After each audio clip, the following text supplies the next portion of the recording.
अस्सलाम वालेकुम। Faisalabad programme news night के साथ मैं हूं आपका मेज़बान मोहम्मद बिलाल डुगर। बल्दियात किसी भी माशरे की बहाली, तरक्की और किसी भी शहर की अक्कास बल्दियात होती है, लेकिन पाकिस्तान के सबसे बड़े सूबे पंजाब के अंदर बल्दियात गैर फ़ाल है। हल्का बंदियाँ होती हैं और बार बार होती हैं।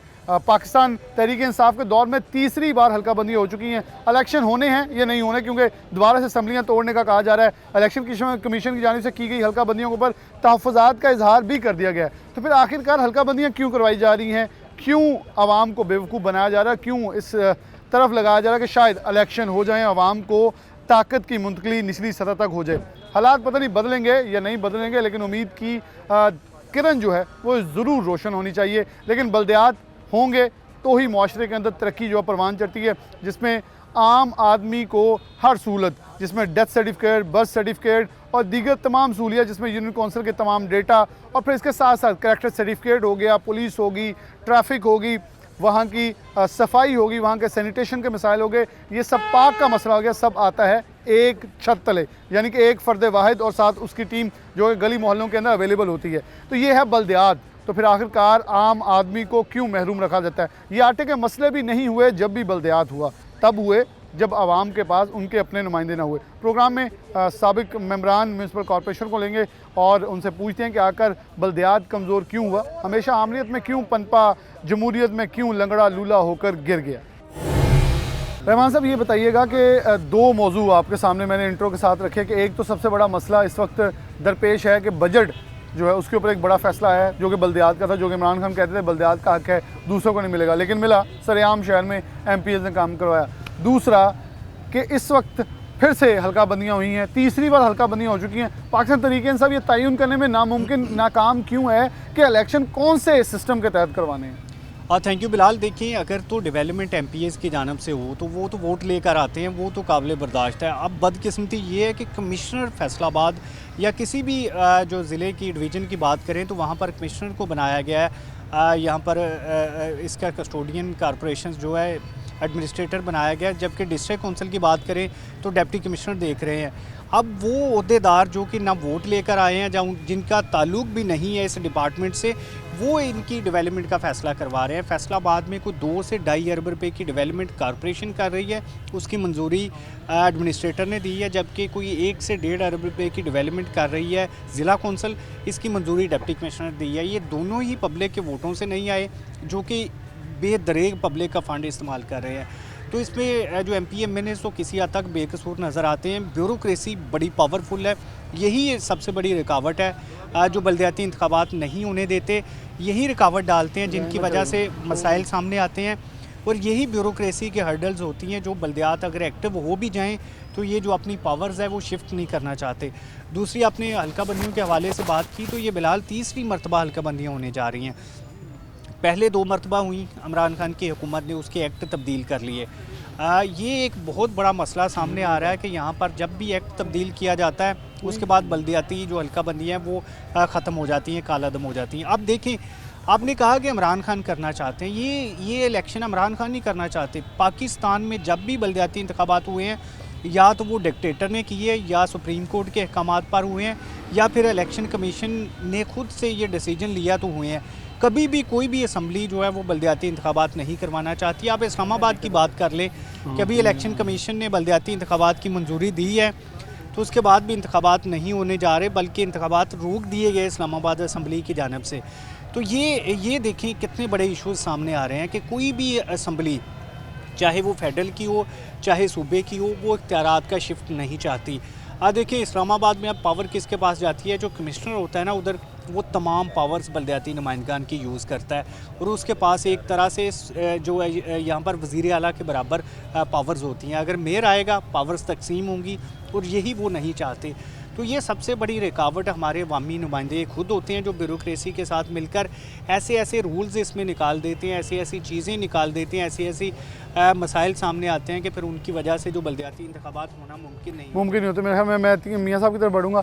मियाँ साहब, बहुत शुक्रिया तीनों मेहमानों का। मज़ा थोड़ा सा, क्योंकि अब्दुल रहमान के बाद तारुक आज़म, मियाँ ताहिर अयूब साहब मौजूद हैं, हमारे साथ आतिफ कसाना साहब मौजूद हैं और शराज कालू साहब मौजूद हैं, साबिक मेंबर म्यूनसिपल कॉरपोरेशन, और मैं तीनों सीनियर तरीन बल्दियाती रहनुमा हैं। मियाँ साहब, कैसे आप इस हवाले से देखते हैं कि एक तरफ अब इस वक्त शहर में काम हो रहे हैं, तरक्की काम हो रहे हैं, लेकिन शायद 4.5 साल में बल्दियात याद नहीं आया, लेकिन फिर से हल्का बंदियाँ हो गई हैं। ये सुना जा रहा है कि बड़े इलेक्शन से पहले बल्दियात के इलेक्शन हो जाएंगे। क्या लगता है कि कभी जमहूरियत के अंदर आपको बल्दियात के फेयर और फुल एंड फेयर इलेक्शन होते नज़र आ रहे हैं?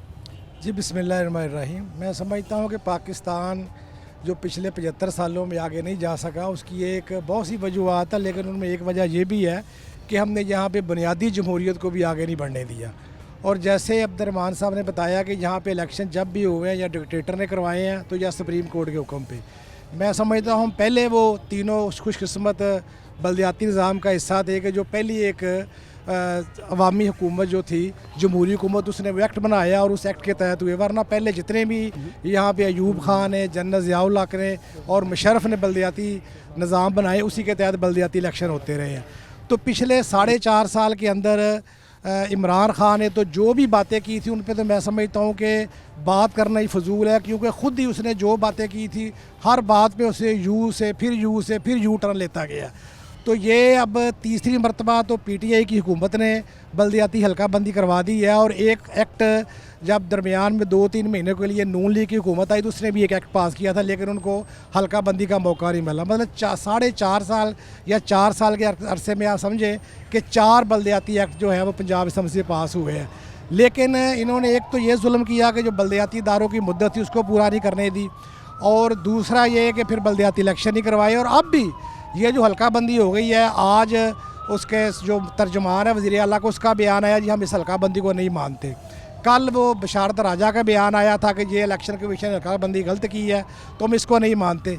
इससे ही उनकी बददियानती ज़ाहिर होती है कि वो इलेक्शन किसी सूरत भी नहीं होने देंगे, ना करवाएंगे। और फिर इस असम्बली जो है इसका भी वो आपको सामने सूरत हाल है कि पता नहीं ये रहती है नहीं रहती और क्या इसका बनता है। तो मैं ये समझता हूँ कि ये आवाम के उस वक्त तक मसाइल हल नहीं हो सकते जब तक मुल्क के अंदर बल्दियाती निज़ाम को मसलसल और तसलसल के साथ ना चलाया जाए, और जो लोकल गवर्नमेंट के फ़ंड है वो बल्दियाती नुमाइंदों के ज़रिए भी हल हो सके। हाँ, तो मैं आतिफ हुसैन साहब की तरफ बढ़ूँगा। हुसैन साहब, बहुत शुक्रिया आपके वक्त देने के लिए कि आप इस मौके पर क्या कहेंगे कि इस वक्त अगर देखें तो शहर फैसलाबाद के अंदर मसाइल बहुत बढ़ चुके हैं। आप लोगों का भी कुछ टर्नओवर आया, बजट का आप जिक्र भी कर रहे थे, 4 अरब के करीब बजट रुक चुका है। तो क्या आप समझते हैं कि आने वाले दिनों में बल्दियात बहाल हो सकेगा, इलेक्शन हो पाएंगे? मियां साहब ने बड़े ही सही कहा कि अभी तो इतराज़ात हैं, फिर अभी ये असम्बली तोड़ने जा रहे हैं या इस्तीफ़े दे देंगे तो फिर से चौपट हो गया सारा निज़ाम, फिर कोई नई गवर्नमेंट आएगी, फिर नया निज़ाम आएगा, केयर टेकर इतना स्टेप ले नहीं सकती। क्या लग रहा है कोई बल्दियात की तरफ रास्ते हमवार हो सकते हैं? शुक्रिया बिलाल। बात ये है कि जैसे बात आप कर रहे थे ना इमरान की, PTI की गवर्नमेंट की, उस पर तो हम बात नहीं करेंगे। यहाँ पर अगर उनका कोई नुमाइंदा होता तो हम उस पर बात ज़रूर करते, लेकिन बीएंगे एक शहरी और बीएंगे बल्दियात के नुमाइंदे के, मैं यहाँ पर बात बताता चलूँ कि बल्दियात एक ग्रास रूट लेवल का जो एक ईवान है उसको आज तक पाकिस्तान में तस्लीम ही नहीं किया गया, उसको आइनी और कानूनी तहफ़्फ़ुज़ ही नहीं दिया गया। आपने देखा जब भी बल्दियात स्वाय एक डिक्टेटर के, इसने अपनी मुद्दत पूरी नहीं की।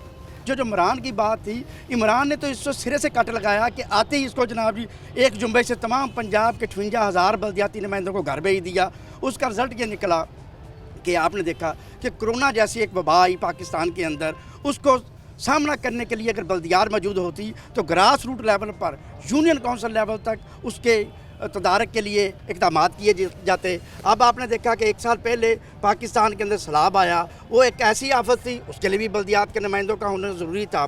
हम इन तमाम मामलात के लिए साबिक़ मेयर फैसलाबाद रज़ाक मलिक की क़यादत में हम हाई कोर्ट गए, हाई कोर्ट से हम सुप्रीम कोर्ट गए, लेकिन इंतहाई साथ अफसोस आज मैं आपकी वसात से कहना चाहता हूँ कि आला अदलिया के जजों ने जो आंखों पर अपनी पट्टी काली बांधी हुई थी, उसमें भी उनको ये नज़र नहीं आया कि पंजाब के करोड़ों अवाम के साथ जो जुल्म हुआ है, जो गैर आइनी इक़दाम किया गया है PTI की गवर्नमेंट से, उस पर उन्होंने कोई अमली जामा नहीं बनाया। हत्ता कि मैं बात को मुख्तसर करते हुए आपको बताऊं कि हम सुप्रीम कोर्ट में तौहीन अदालत के लिए गए तो आगे से जो गुज़ार खान साबिक़ जस्टिस था, चीफ था, उसने कहा तौहीन तो हमारी हुई, आपकी तो नहीं हुई। ये हालात हैं हमारे चीफ और आला अदलिया के। अब रही बात कि इंतखाबात इन्होंने करवाने हैं या नहीं करवाने, आप देखें कि 2015 के बाद हम आए, 1/17 से हमने चार्ज लिया, उसके बाद 19 से लेकर आज तक इन्होंने इलेक्शन नहीं करवाए। अगर ये इलेक्शन करवाने में मुखलस होते, इलेक्शन करवाना चाहते या पंजाब की आवाम का उनको साहस होता जो तो ये इलेक्शन करवाते। जहाँ तक बात है फ़ंड की, तो फ़ंड मेरा भाई बल्दियात का हक़ है, बल्दियात के नुमाइंदों का हक है, किसी MPA का हक नहीं, किसी MNA का हक नहीं। उनके अपने ईवान मौजूद हैं, वहाँ पर अवाम ने उनको वोट दिए, वहाँ से फंड लेके आएँ, जो उनका काम है वो करें। ये नहीं है कि गली नाली सड़क ये जो मामलात हैं, जो बुनियादी मामलात हैं, बल्दियात का हक है ये छीने। इसके लिए हम कानूनी और आइनी जंग आप लड़ रहे हैं, इंशाअल्लाह ताला लड़ते रहेंगे। लेकिन माजर के साथ एक बात मैं और बताता चलूँ, बल्दियाती अदारे ना होने से जो इस वक्त प्रॉब्लम मेंटेन हो रहे हैं, उसमें सबसे ज़्यादा यूनियन काउंसिल के अंदर डेथ, बर्थ, निकाह के जो ऐसे मामलात हैं, सालसी के ऐसे मामलात हैं, उनकी वजह से यूनियन काउंसिल के अवाम परेशान है और रोज़ाना की बुनियाद पर मंथलियाँ बांटी जा रही हैं। लोकल गवर्नमेंट की लूट मार और एडमिनिस्ट्रेटर की लूट मार अरूज पर है। मैं इसकी भी मजम्मत करता हूँ। शुक्रिया। शराज कालू साहब की तरफ बढ़ूँगा। कालू साहब बहुत शुक्रिया आपका वक्त देने के लिए। आप इस सारे निज़ाम के ऊपर क्या कहना चाहेंगे? क्या कहीं आपको हालात वाक़यात बेहतर होते नज़र आ रहे हैं, चीज़ें बेहतर होंगी बल्दियात का कोई सेटअप? क्योंकि अगर देखें तो बिल्कुल बिजा सब मेरे दोस्तों ने यही कहा कि आमरीत के अंदर हमेशा पनपा है ये बल्दियात का सिस्टम। जब भी जमहूरियत आई है तो MP MNA के डेरे वसी हुए हैं, बड़े हुए हैं, रोशन हुए हैं और वहाँ डेरादारी लगी है। तो आपको लगता है कि चीज़ें मुस्बत बढ़ेंगी? क्योंकि ये जो हल्का बंदी है उसको एक तो गवर्नमेंट मान नहीं रही, फिर ऊपर से गवर्नमेंट तोड़ने जा रही है। जी बिस्मिल्लाहिर्रहमानिर्रहीम। मैं समझता हूँ कि ये टोपी ड्रामा हो रहा है, जो भी सिस्टम हो रहा है, कोई भी सीरियस नहीं है, ना इलेक्शन करवाने में, ना बल्दियात को बढ़ाने में। देखिए पूरी दुनिया में अगर तरक्की आई है, कोई सिस्टम चला है, तो वो बल्दिया का काम है, ये बल्दियाती काम करना। ये किसी MPA MNA का काम नहीं है। ये हमारे फंड्स इसलिए ले लेते हैं कि ये 10% की कमीशन ले रहे होते हैं, ये अपनी कमीशन के लिए ये सब सिस्टम चल रहे हैं। जैसे वो अब्दुर्रहमान भाई बता रहे थे कि DCO कमिश्नर वगैरह कर रहे हैं, वो सब कमीशन के लिए ये काम कर रहे हैं। बल्दियात मैं समझता हूँ इस वक्त हमें अभी लाना भी नहीं चाहिए, इसलिए कि जब हम 2015-16 से आते हैं तो PTI का जब दौरे इक़्तिदार आता है हमें फ़र्क कर दिया जाता है, जिसकी फिर भी अदालत आती है, फिर बहाल किया जाता है। अगर आप सुबह ये इलेक्शन करवा देते हैं, मैं समझता हूँ इसी जो इन्होंने बना दिया है इस पे आप इलेक्शन करवाते हैं। अगर हुकूमत किसी और की आ गई, ये मेयर डिप्टी मेयर कोई और होगा, तो वो आगे हमें क्लोज़ कर देगा। मैं समझता हूँ कि पहले अगर जनरल इलेक्शन है, जनरल इलेक्शन के बाद ये बल्दियात होना चाहिए, इसलिए कि जब बल्दियात हमारा पहले हो जाता है, ये सिर्फ लोगों को बेवकूफ़ बनाने के लिए ये बल्दियात करवाते हैं। किसी का कोई नहीं है, कोई मुखलिस ही नहीं है। अगर मुखलिस है तो मैं समझता हूँ उनको चाहिए कि ये जब जनरल इलेक्शन हो, जनरल के बाद जो है ना वो बल्दियात करवा दें। इस वक्त जो है बल्दियात अगर आप सुबह करवाते हैं, बल्दियात को अगर उनको यही है कि बल्दियात हैं, तो जो पुराने हैं उनको ये जो 4-6 महीने के लिए बहाल कर दें, उनको बहाल कर दें कि बल्दिया है कि वो बहाल हो जाए, वो जो इकदाम उठा सकते हैं वो कर लें। लेकिन वो नहीं है, उनका सीरियस नहीं है, वो सिर्फ एक ड्रामा कर रहे हैं। आज वो लिस्टें एक मिसाल लगाते हैं, इतराज़ात होंगे, ये कुछ भी नहीं होना, ये सब फ्रॉड हो रहा है, ये हमें आवाम को बेवकूफ़ बनाया जा रहा है। वो कहते हैं ना, जब वो किसी को बेवकूफ़ बनाना होता है तो जब कहते हैं आवाम को थोड़ा सा जो है ना महसूस कराना होता है कि इनको आरे ला दो, ये आरे लगा रहे हैं, कुछ भी नहीं है। कोई बल्दियात का किसी को कोई शौक़ नहीं है।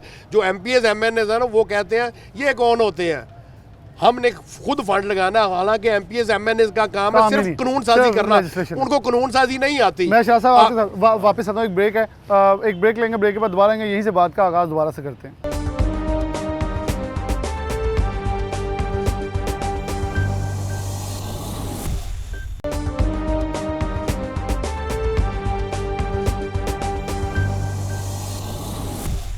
वेलकम बैक नाज़रीन, दोबारा से प्रोग्राम के अंदर खुशामदीद कहते हैं। शराज कालू साहब भी थे, अपनी बात जारी रखे हुए थे, लेकिन उनसे एक चीज़, कालू साहब आज से कुछ साल पहले चले जाएं, मैं 2000 की नाज़मी वाले दौर की बात करता हूं, तो मुझे याद है, मैं आप तीनों हजरात गवाह हैं, अब्दुर्रहमान भी गवाह होंगे, लोगों ने MNA MPA से इस्तीफ़े दिए थे कि हमने टाउन नाज़मियाँ लड़नी है, हमने टाउन नायब नाज़मियाँ लड़नी, यानी कि उसकी अहमियत क्या इतनी ज़्यादा थी कि आज आप किसी से पूछें चेयरमैन MNA MPA बनना चाहते, लेकिन बल्दियात की तरफ कोई नहीं आना चाहता। जी मैं समझता हूँ आपने खुद ही अपने सवाल में अपना जवाब दे दिया है। अगर MPAs MNAs चाहते थे कि हम ये करें तो वो भी लालच के लिए आ रहे थे। यहाँ जो अवामी नुमाइंदा या जो गली बाज़ार से उठ के जा रहा है ना, उसे कोई लालच नहीं है। वो कहता है कि मैं जब गली से बाहर निकलता हूँ तो वो छाबड़ी वाला है, वो दुकान वाला है, वो मुझे कहे कि यार ये नाली का काम करवा दिया, ये मेरी सड़क बनवा दी है, ये तुमने मेरे स्कूल को अपग्रेड करवा दिया है। ये जो मुतलका रिहायशी है, मैं समझता हूँ उनका ही हक है ऊपर भी आना। ये जो MPs MNs हैं, डिस्ट्रिक्ट नाज़म बना दो, मुझे तहसील में कर दो, वो तो अपनी दिहाड़ियों के लिए आते हैं। वो अगर MPs MNs छोड़ के आ रहे हैं, वो दिहाड़ी के लिए आ रहे हैं। मैं समझता हूँ कि जो निचली सतह से आएगा ना, उसको पकड़ने वाले भी वैसे ही होते हैं। जो निचली सतह से आ रहा होता है वो कोई करप्शन में नहीं होता, वो कोई होगा, मैं किसी की कसम भी नहीं खा सबको सकता। पता होता है कि 5 बल्ले घर है, यहीं के यहीं बैठा हुआ है। यही है। मैं समझता हूँ कि जो निचली सतह से आ रहा है उसे अपनी इज्जत का ख्याल होता है। ये जो MPs MNs आ रहे हैं, इनको की इज्जत का ख्याल नहीं है। ये कहते हैं हमने बस पैसे कहाँ से लेने हैं, ये पैसे कहाँ से कमाने हैं, ये अपनी दिहाड़ी के लिए आ रहे होते हैं। ये जो सिस्टम चल रहा है, मैं समझता हूँ ना कोई इलेक्शन होना है, ना इस वक्त गवर्नमेंट के पास कोई पैसे हैं, लोगों को क्यों बेवकूफ़ बनाया जा रहा है। मैं समझता हूँ अगर आप इतना सीरियस है ना, तो ये जो पंजाब में पहले बल्दियाती नुमाइंदे हो गुजरे हैं ना, इनको चार्ज दे दें, इनको ही बहाल कर दें। इनको चार्ज दे मैं दें। किसान साहब की तरफ बढ़ूंगा। किसान साहब, इनकी एक बात बड़ी वैलिड थी कि आजकल नया एक तरीका शुरू हो गया है। एक शख्स बाहर से उठ के आता है 25 साल बाद, वो पैसा लगाता है, MPA बन जाता है या MNA बन जाता है। कुछ साहिब यहाँ MNA MPA बने फैसलाबाद में, जिनके पास गाड़ी अपनी नहीं थी 2013, 14, 18 तक, लेकिन आजकल वो बहुत बड़े बड़े पलटूनों में और बड़े बड़े कारवान में फिरते हैं।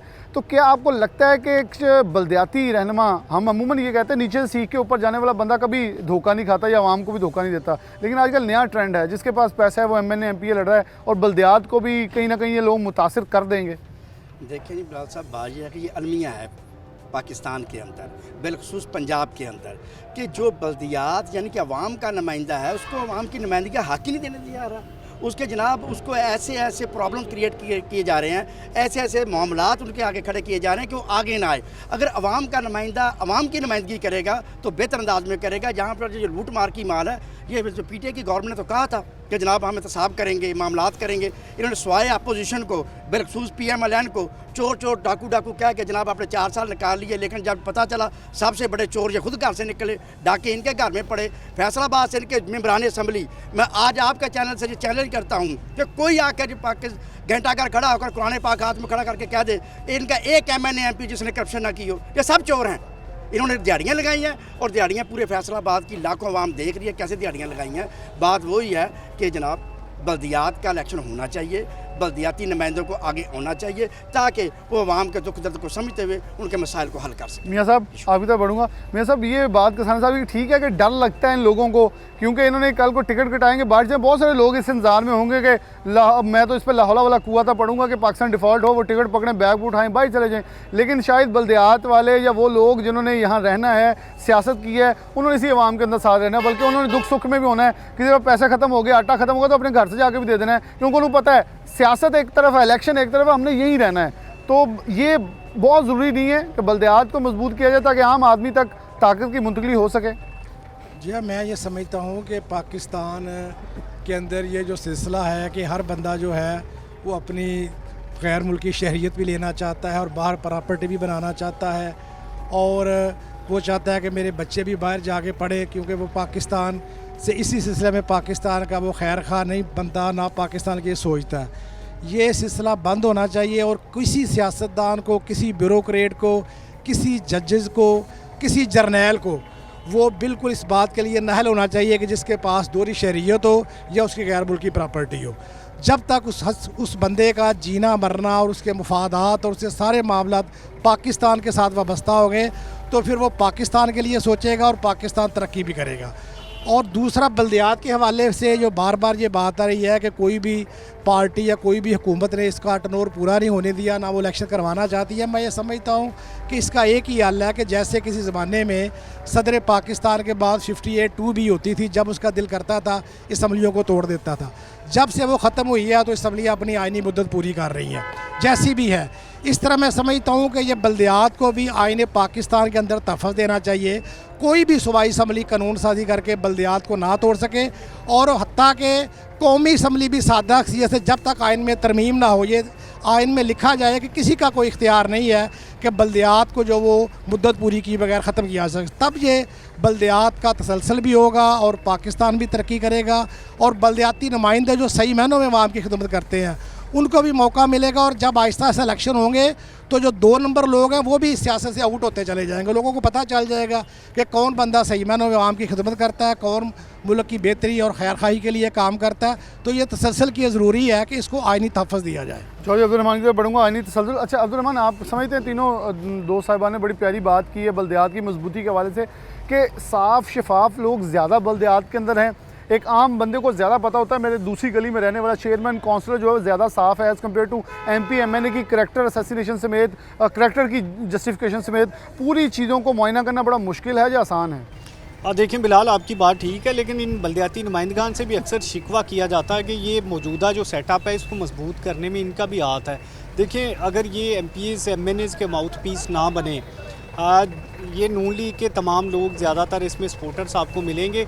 ये वही नून लीग है जिसने 2015 में इंतखाबात करवाए, 2008 के बाद 7 साल तक बल्दियाती इंतखाबात नहीं करवाए, 15 में करवाए और उसके बाद 2017 में उन्हें इख्तियारात दिए।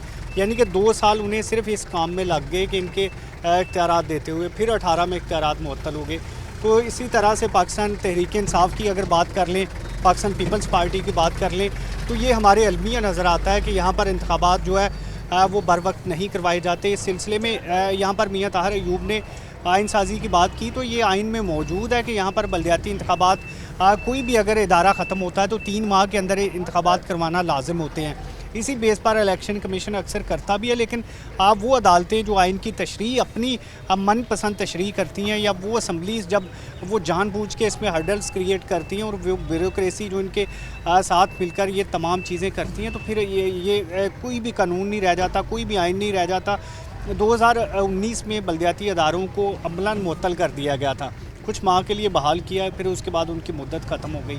तो ये इनके साथ बहुत बड़ा जुल्म था। फिर 2019 के जो बल्दियाती नुमाइंदगान थे, उसके बाद अभी देख लें 2023 चल रहा है और बल्दियाती इंतखाबात 3 बार हल्का बंदियाँ हो चुकी हैं, अरबों रुपया इसमें ज़ाया किया जा चुका है। और मैं ये बल्दियात के हवाले से आपको बताऊँ, बरतानिया में आप तो रहे हैं उधर, मलका बरतानिया भी तो खैर किंग आ गया है, तो वो किंग भी अपने इलाके की सड़क नहीं बनवा सकता, प्राइम मिनिस्टर नहीं बनवा सकता। अब्दुर्रहमान, यहाँ ब्रेक लेंगे, मैं इसको थोड़ा सा तबसरे के साथ शुरू करूँगा, एक ब्रेक की तरफ बढ़ेंगे, ब्रेक में वापस आएंगे, कंक्लूजन लेंगे और फिर आपसे इजाज़त चाहेंगे, लेकिन यहाँ एक ब्रेक, हमारे साथ मौजूद रहिएगा।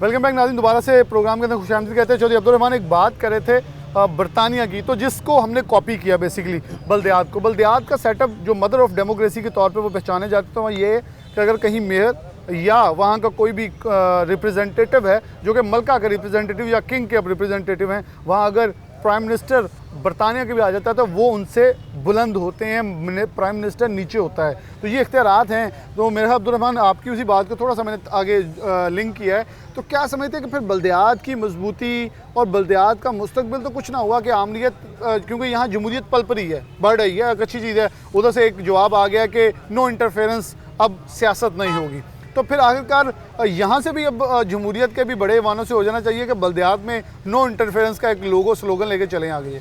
बिलाल, क्या जमहूरियत देखें, यहाँ पर जो काउंसलर का यहाँ पर कैलिबर मंदा रखता है उसको आपने कौमी असम्बली का अपोजिशन लीडर बना दिया हुआ है। अब राजा रियाज क्या लेजिस्लेशन करेगा, देखें ना, उसको पता ही नहीं लेजिस्लेशन क्या करनी है, क्या होती है लेजिस्लेशन, उसको अपोजिशन लीडर कौमी असम्बली का बनाया हुआ है। इसी तरह से देख लें कि जब नून लीग की हुकूमत आती है तो या शहबाज शरीफ बना दिए जाते हैं या हमज़ा बना दिए जाते हैं, उसके अलावा पार्टी में कोई बंदा इन्हें नहीं मिलता। तो क्या जमहूरियत, देखें सियासी पार्टीज़ की जमहूरियत की अगर बात कर लें, इमरान खान की जो फ़ैन फॉलोइंग बढ़ने की एक वजह यह भी है कि उसने इख्तियारात तकसीम किए, ओहदे बांटे, वो इसलिए बांटे कि उसके रिश्तेदार जो है वो मौजूद नहीं थे, ना उसके बेटे। हालांकि अभी अगर उसको पार्टी से नाअहल किया गया ना, तो वो कासिम को ही बनाएगा जो उसका बेटा है पार्टी चेयरमैन, ये बात चल रही है पार्टी में। तो ये तो हमारे कल्चर है। यानी कि PTI भी इसी डरक के ऊपर आ गई है कि उनको भी अल्टीमेटली ये सोचना पड़ा है कि इमरान खान के बाद असद उमर या शाह महमूद कुरैशी आएंगे तो पार्टी ख़त्म है, तो इसलिए अपने बेटे को ले आए ताकि वो पार्टी चलाता रहे। जैसे मियां नवाज शरीफ ने किया है कि जब वो नाअहल हुआ तो अपने भाई को बना दिया, बाकी तो पार्टी में एलिजिबल लोग तो हैं, हमज़ा को बना दिया CM, और अभी भी अगर नून लीग को मौका मिला तो हमज़ा ही CM होगा। ये तो इन सियासी पार्टीज़ का मसला है। तो फिर ये तनकीद उन लोगों पे करते हैं जो कम अज़ कम एक इदारे के ज़रिए रिफाइंड तरीके के साथ प्रमोशन हासिल करते हैं तो फिर ये उनसे ज़्यादा मजबूत हुए। देखें इसी तरह से ये बल्दियाती नुमाइंदगान का भी मसला है कि यहाँ पर जो मेयर है या डिस्ट्रिक्ट कौंसिल का चेयरमैन जो फैसलाबाद में बना दिया गया था, वो दोनों ही मशहूर सियासी घरानों से ताल्लुक़ रखते थे। मेरिट पर चीज़ें नहीं आगे आती ना, कोई बंदा अचानक से उठ के नहीं मेयर बनता कि उसका लोगों को पता ही चले यार ये मेयर बन गया। अब देखें हमारे भाई शराज कालू अगर मेयर बन जाते तो ये बड़ा सरप्राइज़ होता कि यार देखें वो मतलब कोई बड़ा एक बंदा मेहनत करके और वर्क करके उसे ज़्यादा मेहनत शहर का पता होता। यानी कि सियासी बैकग्राउंड बड़ा ना होने के बावजूद जो है मेयर बनना तो वो अच्छे से काम करता। अगर बड़े सियासी बैकग्राउंड से बनना है तो फिर वो काहे की बल्दियात रह गई अगर कि MP-MNA का बाई होना ही रह गया। जैसे ख़वातीन की ये रिज़र्व सीट्स होती हैं वो तमाम MP-MNAs की उनकी वाइफ्स को या उनकी बहनों को उनकी फैमिलीज़ में मिल जाती हैं, तो फिर वो कहाँ की जमहूरियत रह गई। तो ये हमारे यहाँ बड़ा मसला ये हमारे यहाँ बहुत मसला है। मैं मियाँ साहब की तरफ मियाँ साहब कंक्लूजन, क्योंकि ये भी पॉइंट्स बड़े इंपॉर्टेंट है कि बल्दियात के अंदर भी कुछ नकाइस हैं जिनको ठीक करने की ज़रूरत। मेरे ख्याल में बल्दियात के एक बार दानियाल अजीज़ ने एक मुहिम चलाई थी, लोग मिले थे तो लोगों को पता चला था बल्दियात होता क्या है, पूरा मंशूर, बड़े बड़े जलसे, सब कुछ। तो मेरे ख्याल में बल्दियात तब आमलीत ही थी, लेकिन शायद कोई ऐसा सिस्टम होना चाहिए कि जहाँ सब मिलकर ये बताएं कि बल्दियात क्या होती है और आम आदमी की ताकत की मुंतकली का एक ख्वाब सच्चा हो सके। जी हाँ, मैं ये समझता हूँ कि हम जो बल्दियाती नुमाइंदे हैं साहब का जो हिस्सा इलेक्शन में मुतअद्दिद मरतबा लेते रहे हैं, उनको भी अपना ये किरदार अदा करना चाहिए कि उनको अपनी सियासी पार्टियों पे भी ये प्रेशर डालना चाहिए कि अपनी सियासी पार्टियों के अंदर भी वो जमहूरियत लेके आएँ। क्योंकि पाकिस्तान में आप देख लें कि जमात अपना जो मजहबी पार्टियां हैं और जो सियासी पार्टियां हैं मोस्टली उनमें ख़ानदानी जो अजारादारी है। और जो PTI में भी आप देख लें इमरान खान के अगर उसके कोई बीवी बच्चे नहीं हैं तो लेकिन बाकी उसके नीचे जितने भी लोग हैं उनके अंदर भी ख़ानदानी अजारादारी है। एक भाई MNA बनता है, दूसरा MPA बनता है या उसके बाद उसकी बेटी बनती है। सब पार्टियों में ये कल्चर है। तो ये सियासी कारकुन जो हैं स्पेशली जो बल्दियाती नुमाइंदे हैं उनको भी अपनी पार्टियों को प्रेशराइज़ करना चाहिए कि वो जो है इस तरह की जो ख़ानदानी जरादारी वो नहीं ले आए। और स्पेशली एक ही पाकिस्तान की पार्टी है जमात इस्लामी जिसमें जमहूरियत है, लेकिन उसके साथ साथ जो बल्दियाती निज़ाम है इसमें मैं ये समझता हूँ कि जब तक इसका तसलसल ना होगा, क्योंकि इंसान का बनाया हुआ कोई भी कानून हो उसमें ज़ाहिर ख़राबियाँ होती हैं, लेकिन जब उसकी इम्प्लीमेंटेशन होगी तसलसल के साथ चलेगा तो वो जो उसकी ख़राबियाँ वो दूर होती चली जाएंगी, उनकी निशानदेही होगी। इसलिए बल्दियाती निज़ाम को तसलसल के साथ चलना जो है वो नहायत ज़रूरी है। और जब तक आम जो सियासी कारकुन है उसके अंदर ये शऊर बेदार नहीं हो जाता, वो अपनी सियासी पार्टियों को इस बारे में भी ज़ोर दें, उन पर प्रेशर डालें कि आप अगर बेशक आपका मुखालफ भी कोई बल्दियाती नुमाइंदा बन जाता है लेकिन आप उसको अपना ट्रोल पूरा करने दें। तो यही जमहूरियत का तकाज़ा है। और मैं समझता हूँ कि इसमें अवाम का और सियासी जो कारकुन उनको बुनियादी किरदार है कि वो अपनी सियासी पार्टियों को पार्टी के अंदर जमहूरियत के लिए और बल्दियाती निज़ाम के तसलसल के लिए उनके ऊपर प्रेशर डालना चाहिए। बहुत शुक्रिया। मैं आतिफ उस्ताना साहब की तरफ बढ़ूँगा। एक बात कि इनकी बड़ी मैं तायद करूँगा, जो उन्होंने कहा सराजुल हक साहब फैसलाबाद आए, उन्होंने कहा मेरी बातें सारे सुनते हैं, वोट कोई नहीं देता, ये मुझे समझ नहीं आती। तो आतिफ साहब एक चीज़ और, मैं इसी बात को आगे लेके एक मियाँ साहब ने बड़ी खूबसूरत बात की। आज से कुछ साल पहले जाएँ, आप लोग नाज़म भी रह चुके हैं, तो आप सब एक दूसरे की वज़ादारी रखते हैं। हमें कौमी असम्बली सूबाई असम्बली में चीज़ें नज़र नहीं आती। गालम गलोच, धक्कम पेल और हाथापाई की सियासत बहुत अरूज पे आई, वीडियो लीक्स, ऑडियो लीक्स, जो कुछ भी आया, लेकिन कभी भी हमने ज़िला कौंसिल म्यूनसिपल कॉर्पोरेशन में ऐसी हरकत नहीं देखी और ना किसी ने एक दूसरे की चादर मैली की, ना किसी ने किसी की पगड़ी उछाली। ये भी तकद्दुस बहुत प्यारा है बल्दियात का। मेरे ख्याल में ये पॉजिटिव एस्पेक्ट लेके आगे चलें तो भी बल्दियात बहुत ज़रूरी है। देखिए जी, बात यह है कि पाकिस्तान के अंदर क्योंकि नज़रियात की सियासत दफन हो चुकी है, यहाँ पर मरूसियत कायम है। और जनाब वो बेशक मुल्ला के अंदर देख लें या सियासतदानों में देख लें, ये बहुत बड़ा अलमिया है पाकिस्तान के अंदर। लेकिन जो बात आपने अखलाकी तकद्दुस की है इसमें नो डाउट, क्योंकि हम मोहल्ले और इलाके के लोग होते हैं, एक दूसरे का रख रखाव, उनका लिहाज, मोहब्बत, प्यार उनका कायम होता है। हमारे मरन जीन जो हमारे इकट्ठे होते हैं, इसलिए आपस में उनका प्यार ईवान के अंदर भी रहता है और मोहल्ले के अंदर भी रहता है।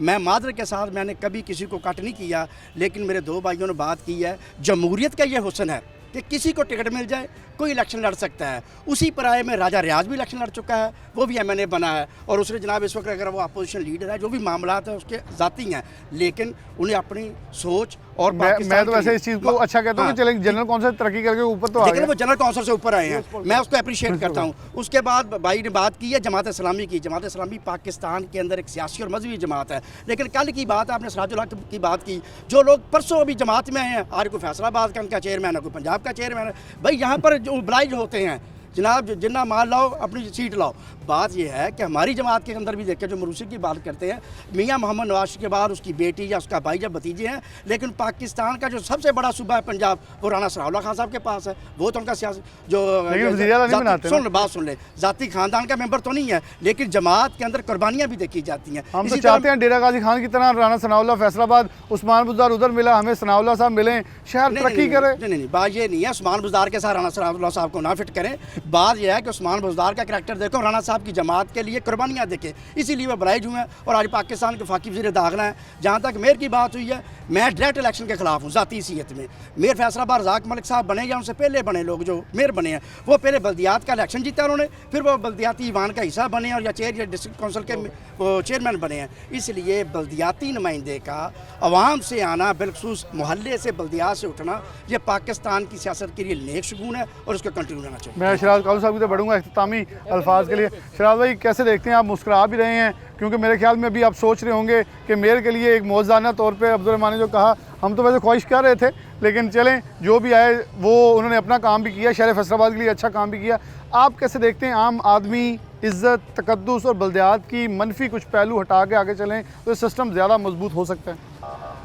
जी देखें जी, मैं समझता हूँ कि ये जो हमारा पिछला दौर गुजरा है, मैं वहाँ हाउस में भी ये बात करता रहा हूँ कि बल्दियात का काम क्या होता है, सफाई सुथराई। खुदा की कसम हमारे कहने पे नहीं होती थी, हमारे कहने पे नहीं होती थी, वो MPs MNs के कहने पे होती थी। वो जिसको कह दें कि इसकी बात माननी है, वो उसके कहने पे करते थे, कोई किसी की बात नहीं मानता था। हालांकि बल्दियात को ऊपर लाना चाहिए। ये देखिए, पहले ये सारे महकमे जब मेयर के नीचे होते थे तो ये कंपनी बाग भी उस वक्त तैयार हुआ था, ये किसी MP MNA ने तैयार नहीं किया। पार्किंग ले लें, वाटर सैनिटेशन ले, सब कुछ, सफाई ले लें। ये चौधरी शेर अली का दौर का तैयार है, ये उस वक्त तैयार हुए हैं, आज नहीं तैयार हुए। ये आज अगर कहीं कोई मेन रोड नहीं बना सकते, सरगोदा रोड आप देख लें, ये इस हुकूमत से आज दिन तक वो अगर पाइप डाला है तो वो पाइप भी डाला रह गया है, वो पाइप भी नीचे ख़राब हो चुका है। मैं समझता हूँ कि बल्दियात को लाना चाहिए। बल्दियाती नुमाइंदगान जो है ना, उनको अपनी इज्जत का भी ख्याल होता है, उनको लोग गिरबान से भी पकड़ते हैं, वो अपनी इज्जत बचाने के लिए कोई ऐसा काम नहीं करते जिससे वो बेइज्जत होंगे। और रही दूसरी बात, मैं समझता हूँ कि इस वक्त अगर जो भी हो रहा है, ना कोई इलेक्शन होना है, ये जो भी हो रहा है सिर्फ और सिर्फ लोगों को बेवकूफ़ बनाया जा रहा है। मैं समझता हूँ इस वक्त अभी होना भी नहीं चाहिए। जिस तरह के हालात हैं पाकिस्तान के, मैं नहीं समझता कि मुतहम्मल है इस वक्त पाकिस्तान इलेक्शन करवाने के। जिस दिन भी हो गया, जैसे मियाँ साहब ने कहा कि इस वक्त हमारी जहाँ कानून साजी होनी चाहिए, कानून साजी को पूछता कौन है? कानून साजियाँ तो हर किस्म की कानून साजी बनी हुई है। कानून साजी को ना तो कोई जो है ना खातिरदारी में लाता है, ना किसी ने माननी है। जो मर्ज़ी कानून बना ले, जो मर्ज़ी सिस्टम बना ले, किसी ने नहीं मानना, ना किसी ने पूछना है, ना हमें।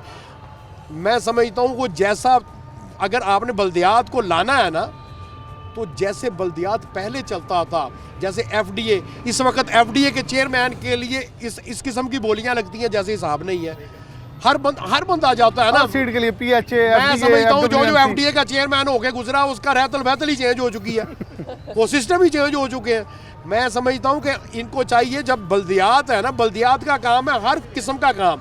ये एक वो म्यूनसिपल कॉर्पोरेशन का अदारा नहीं है जिसके वो अंदर बैठा है। बल्दियात के अंदर जो आता है वो महकमे सारे होने चाहिए, हेल्थ भी होनी चाहिए, सब कुछ होना चाहिए। ये MPs MNAs को सिर्फ और सिर्फ कानून साजी करनी चाहिए, इसका कोई काम नहीं कानून साजी के अलावा। तो खुदा की कसम किसी को कोई कानून साजी नहीं आती, किसी को कोई कानून साजी नहीं आती। शराज कालू साहब ने मैं बात कंप्लीट की तो मैं आखिर पे चलूँ। बिल्कुल सही बात है, जब बल्दियात थे हमने तलीमी इदारे बेहतर देखे, हमने आम गली मोहल्ले में जो एक यूनियन कौंसिल लेवल पर डिस्पेंसरियाँ फाल देखी, अद्वियात शॉर्ट होती थी, जब कोई चीज़ शॉर्ट होती थी, अपने जेबों से पैसे दे के भी उस्ताद भर्ती किए जाते रहे, उनको फ़ीसें दी जाती रहीं, कमेटियाँ बन गई। इसके बाद सड़कें बनी, CCB का प्रोजेक्ट चला जहां आवाम 20% कंट्रीब्यूट करती थी, गवर्नमेंट 80% कंट्रीब्यूट करती थी। ऐसे बेशुमार प्रोजेक्ट जिसके अंदर बिल्डिंग डिपार्टमेंट के बहुत सारे काम, जिसमें सफाई के, सैनिटेशन के बहुत सारे मसाइल हल होते रहे। आज भी आवाम के लिए शायद यही ख्वाब होता है कि अगर पानी खड़ा हो गया, पानी नहीं आ रहा साफ़, तो सैनिटेशन का मसला भी चेयरमैन या मुतलका जो भी वो साबका भी हो गया, लोगों का एतबार उम्मीद उनसे है। तो मेरे ख्याल में हमें इस सिस्टम को साफ शफाफ लेकर चलना चाहिए ताकि पाकिस्तान को आम आवाम तक की जो ताकत की मुंतकली है उसका ख्वाब शर्मिंदा ताबीर हो सके। इसके साथ प्रोग्राम न्यूज़ नेट से जा चाहते हैं। अल्लाह हाफिज़।